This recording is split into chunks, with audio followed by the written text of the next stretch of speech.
Yeah, Brian, we can hear you there, and it looks like the police are kind of doing what they do in crowd control situations like this. They form a line, and then they just try to sort of slowly move in.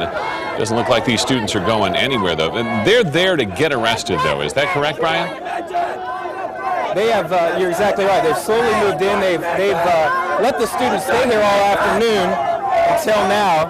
They gave them fair notice. They had 5 minutes to get out of here. But these students aren't moving, and now they are, touching shoes, police officer to student, and the students are not leaving, and then the crowd right behind them isn't leaving either. And Brian, we heard some screaming earlier. Was that one of the officers screaming at the protesters, or the other way around? No, the officers are just standing there with their arms crossed in front of them, silent. They have their riot gear on, gloves on, guns still in the holster. They're actually being very calm.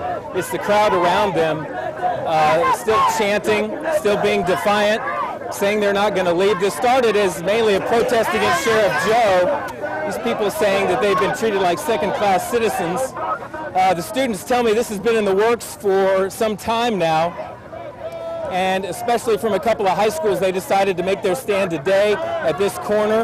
Got here about 2:30 after school. And they vow they're not leaving. We're going to see what's going to happen here any second now. Brian, have you managed to talk to police officers there? Do they plan to use any other typical non-lethal force that they would use, something like a taser, pepper spray, anything like that?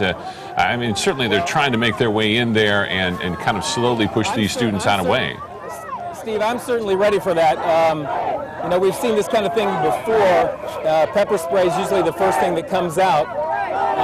It hasn't come out yet. Officers are still standing still, not making a move. I don't know when or where the order comes from, but the police have stretched the span of the street here, the span of 75th Avenue, and they are waiting for the high sign because there's no more room for them to go. One more step, and they're going to be right on top of the students. And you can only imagine next that arrests and pepper spray will come out. Yeah, certainly police are conscientious of these kinds of things too, and we've seen the Occupy Wall Street protests. You've seen groups like this that deliberately try to make a confrontation with police, and police don't want to be accused of brutality or anything like that, but when you have a group like this that is deliberately breaking the law, blocking a street or blocking a sidewalk, occupying a place like that. Sorry to interrupt, Steve. It looks like they've taken away the first student in handcuffs, or at least they've tied her hands behind her back. The first student on the other side of the line of officers being taken to a police car. Looks like they're writing up her name and other personal information. Let me get in here a little closer. And Brian, were you able to see what she was doing in order for police to make that move? Grabbing the students and pulling them out. Really not much resistance from the students at that point. Two at a time, officers are grabbing them and taking them away. There are probably, I'd say, a half dozen, maybe a little more students sitting in the street on top of Stop Sheriff Joe Arpaio signs that are actually on the street, painted signs that they made. An officer talking to one of the girls, he's telling her you're going to be arrested if you stay there, and she's just shaking her fist in his hand, saying she's not going to go away, chanting something. They've been chanting undocumented, unafraid all day, chants like that. Looks like that's still what they're doing right now, but they're one at a time. And we're having a little bit of trouble here, and Brian, because he's kind of moving his way through the crowd as our camera tries to capture the larger scene here. And as he goes through there, he's wearing a wireless microphone, and sometimes the radio frequency gets a little scattered there. So that's what we're hearing here. But just to give you an update on what we're seeing here, this is all taking place right near 75th Avenue with Thomas. That's right outside of Trevor Brown High School. And these students say they are illegal immigrants, and they are protesting Sheriff Joe Arpaio, but their plan all along was to get right in the middle of 75th Avenue, and when you do that, you certainly have First Amendment rights, but you can't block a city street. And so what police are doing now is trying to clear them off of the street here and get them off of there, and they're trying to do so typically with what they train for in riot police training like this, which is where they put on the riot gear. Sometimes they put up a shield, they just form a line, they start slowly moving their way in, and then they try to contain that protest and move them off the street, and they try to do so in the least violent way possible. But at some point, obviously, you've got a confrontation, and then you've got to force people to move, and that can result in any number of things. At this point, we haven't seen any pepper spray, we haven't seen any other weaponry, certainly no violence here at this point. But Brian, are police moving, or are they just sort of staying there trying to contain this crowd? Well, they definitely look like they're in containment, but they've, on the other hand, they've had enough. They're taking these students out one by one, not getting any resistance from the students other than they're refusing to leave. Police took another step forward, certainly kind of a tactical maneuver that they're doing. They took one step forward all together.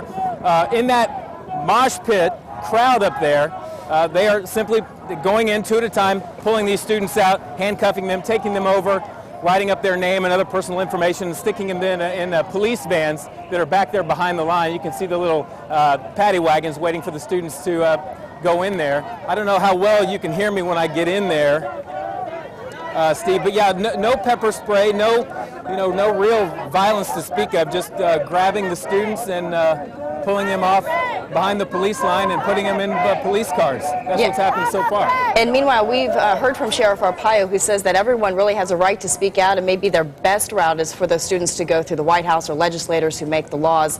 He says that students can visit him anytime they want, but he says really right now the bottom line is that he's going to continue enforcing these laws, but it looks like these students don't really care. They want their voices heard, and they're pretty loud and clear tonight. Yeah, I tried to find out exactly what sparked today, and really the best answer I got was that they just were tired of feeling like they weren't being treated fairly. They said this has been in the works for a while. Carl Hayden High School was one of the high schools mentioned. I don't know how many students and neighborhood people are out here, several dozen, more than there are police, although there are plenty of police officers out here as well. Strangely enough, you can see, yeah, I mean, they've police stretch across the entire 75th Avenue, which is 5 lanes wide, and the students are now in that tight pack back there, raising their signs up, cheering on the students who are sitting down on top of Sheriff Arpaio signs, anti-Sheriff Arpaio signs, and police are just pulling them out. But again, the students are being defiant. They're shaking their fists in the officers' faces, but beyond that, when the officers grab them, they go without any confrontation as of now. Brian, really less than 100 kids here, right? I mean, it looked like maybe 50, 60 kids total. Most of the crowd you see in here behind me is students. They pulled another one out. It's a girl out. She's not putting up a struggle. 2 officers taking her with their arms behind her back, and they're going to ride her up back there. Yeah, it's hard to tell. I'd say, yeah, close to 100 students for sure. Then we have plenty of people from the West Valley neighborhood that we're in out here, and supporting them. They've been sitting around watching this go on for hours now, and it looks like they're just going to systematically. Police take another step forward, all together in unison. They are right up against. Let me see, right up against the students now, if I can get a bird's eye look. Photographers and people with their camera phones are just crowded all around. It looks like there are only a couple of students left sitting. I don't know what the plan is after that, because there are plenty other people standing behind them, as you can see. But right now, maybe a couple of girls still sitting down on those signs that they painted on the street, and they will no doubt be arrested next. And how many students have been arrested so far? I know you mentioned the first one, and then the second one. This looks like the third girl now being arrested. What do you know? Yeah, I mean, I'm just going to guess we're up to 3 or 4 now. Hard to see, and there's so many people surrounding this. Hard to see through. Now, Brian, are they doing anything specifically other than just chanting? There are probably 3 or 4 left in there, and probably 3 or 4 arrested right now. It's interesting what may have precipitated this, because it's been a while since Sheriff Arpaio has actually conducted one of these controversial immigration sweeps. I know that next month, in about a month or so, the Supreme Court is going to be hearing arguments on SB 1070. That's going to be a significant day, obviously, which reignites this debate. But what may have precipitated this protest on this day is a little bit difficult. You certainly have to hand it, though, to Phoenix Police at this point. They are the ones who are in charge of crowd control here, and what they're trying to do is sort of systematically go in there, try to arrest folks here, and try to disperse this crowd, and they certainly don't want a violent confrontation. So they're being very patient in doing that, very systematic.